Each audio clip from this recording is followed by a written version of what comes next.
Anointed King by Ginzberg. Beauty and talent, Adam's gifts to David, did not shield their possessor against hardship.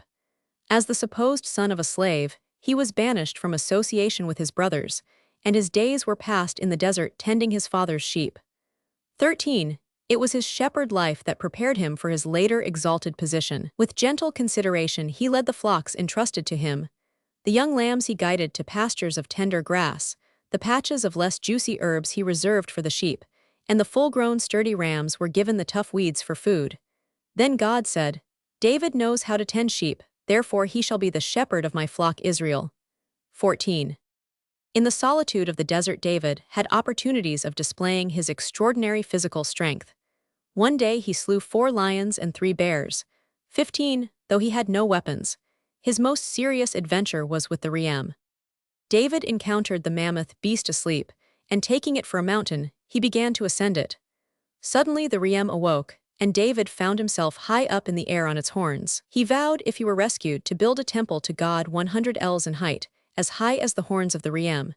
Thereupon God sent a lion. The king of beasts, 16, inspired even the ram with awe. The ram prostrated himself, and David could easily descend from his perch. At that moment a deer appeared. The lion pursued after him, and David was saved from the lion as well as the ram. 17. He continued to lead the life of a shepherd until, at the age of 28. 18. He was anointed king by Samuel, who was taught by a special revelation that the despised youngest son of Jesse was to be king.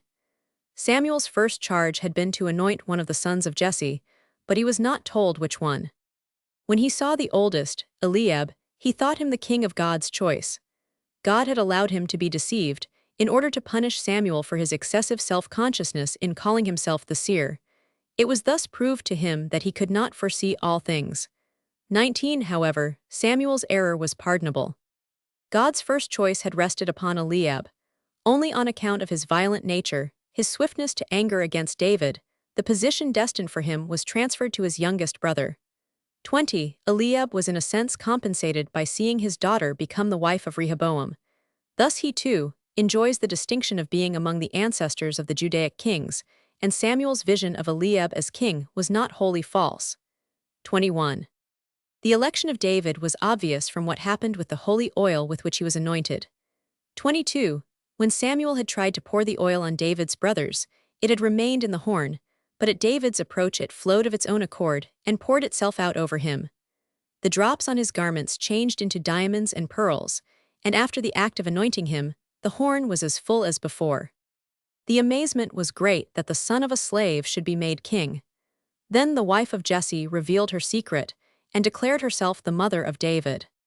The anointing of David was for a time kept a secret, but its effect appeared in the gift of prophecy which manifested itself in David, 24, and in his extraordinary spiritual development. His new accomplishments naturally earned envy for him.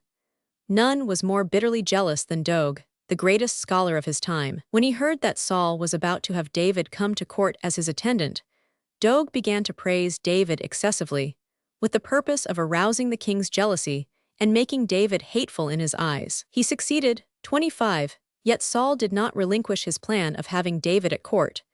David had become known to Saul in his youth, and at that time the king had conceived great admiration for him.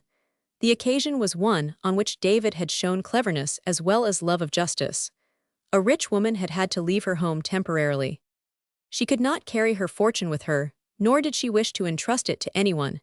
She adopted the device of hiding her gold in honey jars, and these she deposited with a neighbor. Accidentally he discovered what was in the jars, and he abstracted the gold. On her return the woman received her vessels, but the gold concealed in them was gone. She had no evidence to bring up against her faithless neighbor, and the court dismissed her complaint. She appealed to the king, but he was equally powerless to help.